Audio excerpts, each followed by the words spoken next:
présent, on peut encore aller plus loin. La contemplation peut s'approfondir.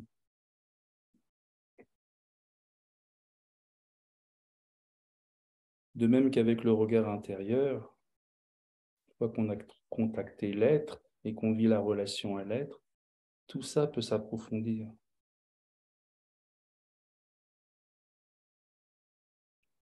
D'ailleurs, j'ai envie de dire, c'est presque qu'un approfondissement par la suite. Ici, il s'agit de ne pas faire un état de ce qui se passe.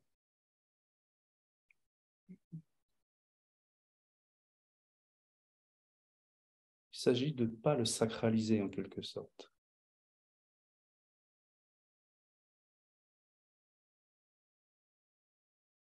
Il s'agit maintenant de s'y abandonner vraiment.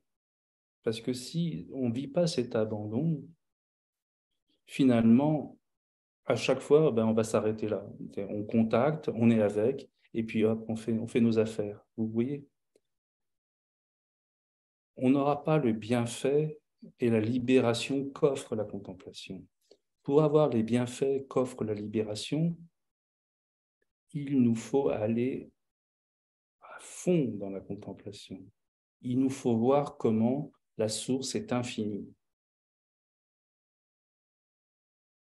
Et ça, cette notion d'infini, on l'entend de façon intellectuelle, mais malheureusement, ce n'est pas suffisant.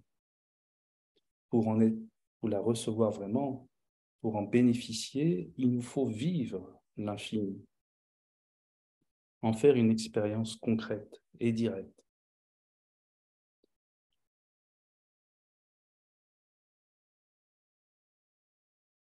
C'est pour ça qu'une fois qu'on est dans cette relation en confiance, justement, alors on s'abandonne complètement. Il ne s'agit plus de mettre un cadre, d'à nouveau d'établir des limites, mais au contraire d'entrer dans l'illimité de l'instant.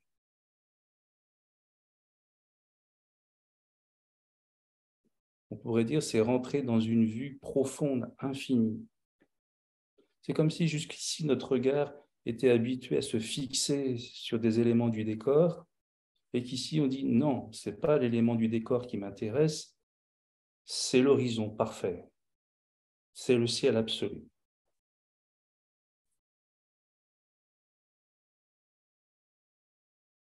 D'ailleurs, pour vous aider à trouver cet infini, le regard n'est pas obligé d'être tourné vers l'intérieur. En comprenant que l'espace intérieur est le même que l'espace extérieur, on peut très bien mettre notre regard dans le ciel. L'idée, c'est de s'ouvrir à cet infini. Le ciel est infini, n'est-ce pas? Vous levez les yeux et l'infini est là, il est concret.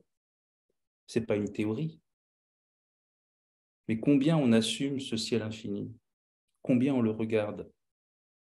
Vous le regardez? Vous passez du temps avec lui? Vous vous aventurez dans cet infini? Souvent non.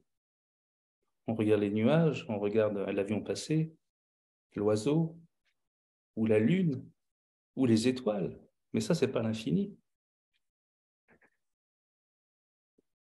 L'idée ici, c'est de contacter l'infini et de s'abîmer en lui. C'est là que la contemplation s'ouvrira pleinement en vous et qu'elle sera plus vue dans une limite ou une limitation que vous lui donnez. Vous verrez que la contemplation n'a aucune limite comme le ciel. Et c'est déjà ainsi, en fait.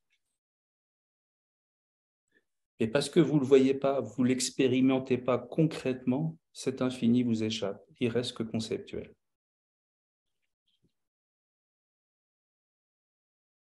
Et je ne sais pas si je suis clair dans ce que j'explique. Oui.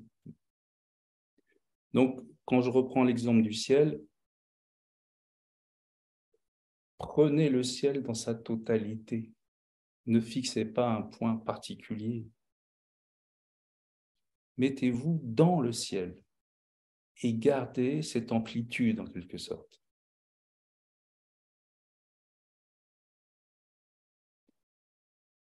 plongez en elle, abandonnez-vous à cette amplitude.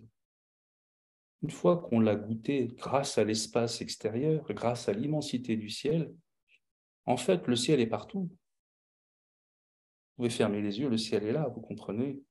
Vous êtes dans un ascenseur, le ciel est là. Vous êtes dans votre voiture, le ciel est là. Un peu de ciel et tout le ciel, en quelque sorte.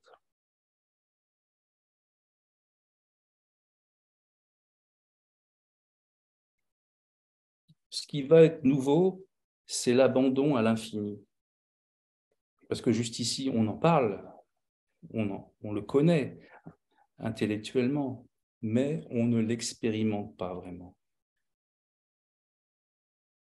On n'en est pas imprégné.